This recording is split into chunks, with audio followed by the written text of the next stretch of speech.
নমস্কার, কাশ্মীর ভ্রমণ পর্বে আজ আমরা জম্মু থেকে বাসে করে যাব বানিহাল।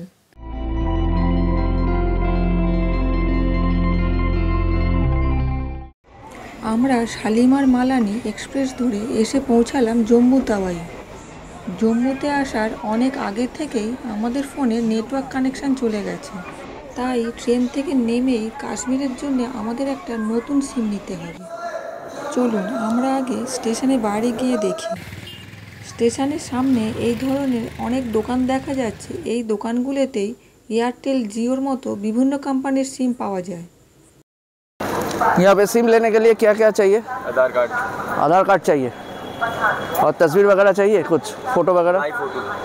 हाँ, लाइव फोटो 180 और 239।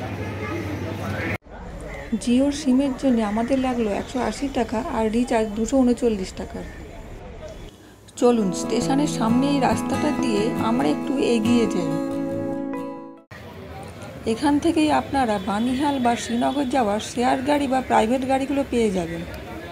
কিন্তু আমরা বাসে করে বানিহাল যাব, তাই আমাদের এখান থেকে যেতে হবে নিউ জম্মু বাস স্ট্যান্ডে।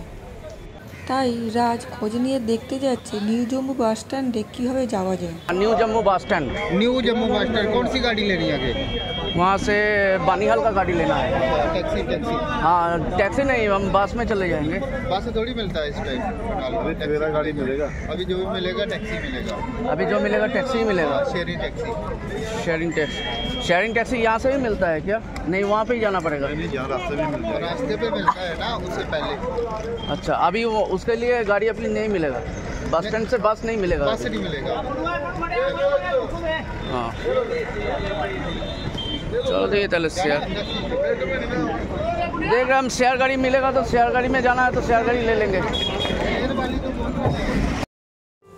এদের কথা আমাদের ঠিক বিশ্বাস হলো না, তাই আমরা এখান থেকে একটা অটো নিয়ে যাচ্ছি নিউ জম্মু বাস স্ট্যান্ডে। স্টেশন থেকে নিউ জম্মু বাস স্ট্যান্ডের দূরত্ব 5.5 কিলোমিটার, তাই আমাদের সময় লেগে যেতে পারে 15 মিনিট মতো। এখানে রাস্তাগুলো দেখুন কি সুন্দর পরিষ্কার পরিচ্ছন্ন আর কি সুন্দর সাজানো।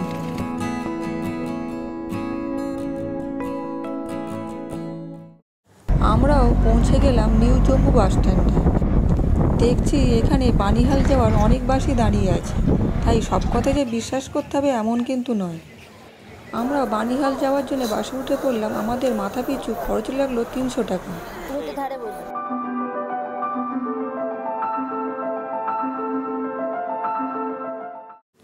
ওই যে দূরে বয়ে চলেছে তাওয়াই নদী। এই নদীর নাম অনুসারে এই জায়গার নাম হয়েছে জম্মু তাওয়াই। আমরা এখন যাচ্ছি NH-44 ধরে। এটি হলো ভারতের দীর্ঘতম জাতীয় সড়ক। এই জাতীয় সড়কটি কন্যাকুমারী থেকে শুরু হয়ে একেবারে শ্রীনগরে গিয়ে শেষ হয়েছে। জম্মু থেকে বানিহালের দূরত্ব 152 কিলোমিটারের মতো, তাই আমাদের পৌঁছাতে বিকাল হয়েই যাবে। আপনারা যদি জম্মু থেকে বানিহাল শেয়ার গাড়ি করে যান তাহলে আপনাদের মাথা পিছু খরচ পড়বে 800 থেকে 1000 টাকা। আর যদি প্রাইভেট গাড়ি বুক করেন তাহলে খরচ পড়বে 6000 থেকে 8000। সবটাই নির্ভর করছে আপনি কোন ধরনের গাড়ি নিচ্ছেন আর কোন সময় যাচ্ছেন। যাতায়াতের সময় যাতে কম লাগে তাই এখানে পাহাড় কেটে এই ধরনের প্রচুর টানেল তৈরি করা হয়েছে।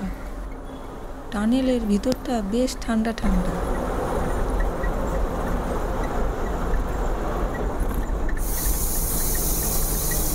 একটা টানেল থেকে বেরিয়ে আমরা এখন আরও একটা টানেলের ভেতরে প্রবেশ করছি।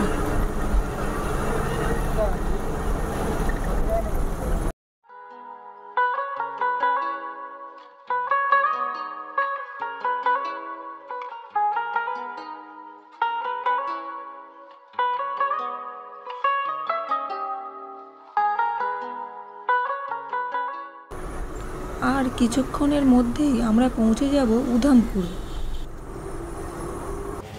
আমরা পৌঁছে গেলাম উধামপুর। প্রায় 65 কিলোমিটার রাস্তা আমরা অতিক্রম করে চলে এসেছি। আপনারা যারা নিউ দিল্লি থেকে আসবেন, জম্মুতে না গিয়ে আপনারা ইচ্ছা করলে নিউ দিল্লি থেকে উধামপুরেও ট্রেনে চলে আসতে পারেন। তারপর এখান থেকে বাসে করে বা শেয়ার গাড়ি করে বানিহাল বা শ্রীনগরে পৌঁছে যেতে পারেন।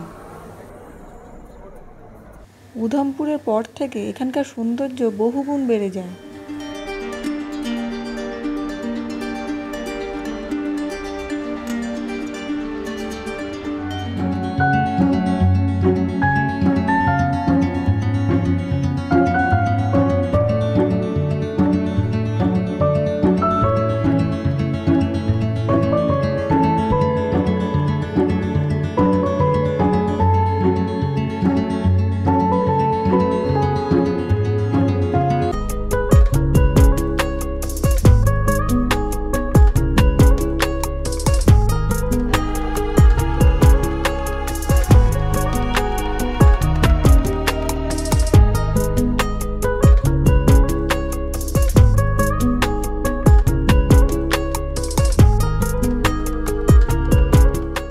আমরা পৌঁছে গেছি শ্যামাপ্রসাদ মুখার্জি টানেল বা চেনানি টানেলের সামনে।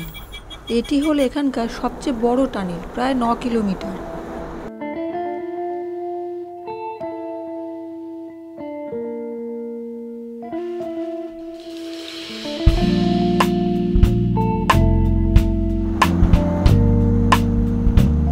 আমরা এই টানেলে প্রবেশ করেছিলাম 12টা 15-তে, এখন 12টা 27, মানে পুরো টানেলটি ক্রস করতে লাগলো 12 মিনিট। আমাদের বাস কিছুক্ষণের জন্য এখানে দাঁড়িয়েছে, আর আমাদেরও তো বেশ খিদেও পেয়ে গেছে। তাই আমরা খাজুরিয়া ধাবা থেকে একটু তন্দুরি রুটি আর মিক্সড ভেজও খেয়ে নিলাম।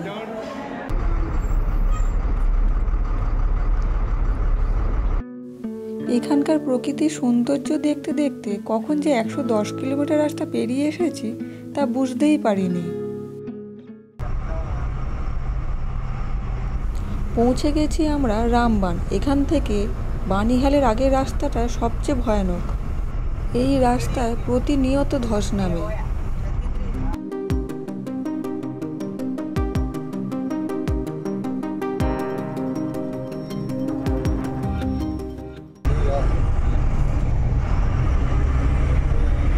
এখানে প্রতিদিন এত ধস নামে বলে রাস্তাগুলো পুরো একদম ধুলোয় ভরে আছে।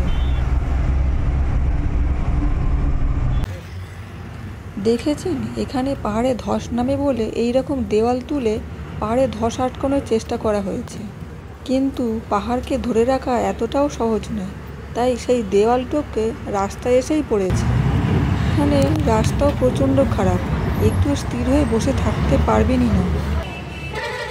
দেখেছেন এখানে গাড়ির কেমন লাইন পড়েছে। এখানে রাস্তা এতটাই খারাপ যে আমাদের গাড়ি খুব ধীরে ধীরে এগোচ্ছে, তাই এখানে এসে আপনাকে ঘন্টার পর ঘন্টা গাড়িতে অপেক্ষা করতেই হবে। আর যদি একবার এই রাস্তাতে ধস নেমেই যায় তাহলে কত ঘন্টা যে গাড়িতেই অপেক্ষা করতে হবে তার কোনো ঠিক থাকবেই না। এই রামবান অংশটা পার হতেই অনেক ঘন্টা সময় লেগে যায়, তাই বানিহাল বা শ্রীনগর পৌঁছাতে পৌঁছাতে অনেকটাই সময় লাগে।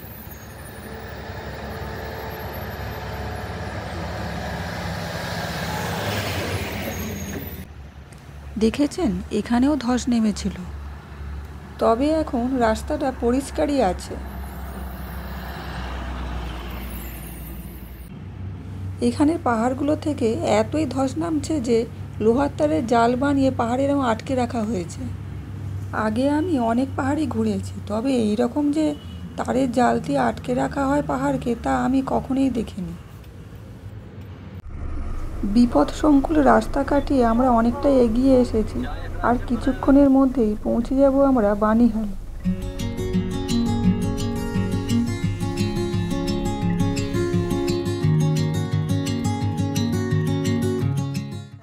আমরা পৌঁছে গেছি বানিহালে। এটি হলো বানিহালের একটি মার্কেট প্লেস। এখানেও থাকার জন্য অনেক হোটেল আছে, তবে আমরা নামবো স্টেশনের সামনে বানিহাল বাস স্ট্যান্ডে।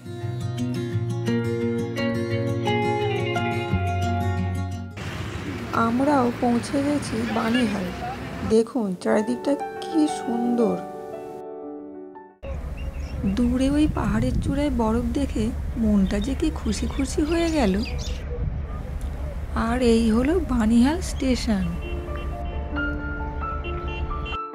এই হাইওয়ে ধরেই সোজা পৌঁছে যাওয়া যাবে শ্রীনগরে। এখন তাহলে আসি, আপনাদের সাথে আবার দেখা হবে নতুন কোনো এক জায়গায়। আপনারা সবাই খুব ভালো থাকবেন।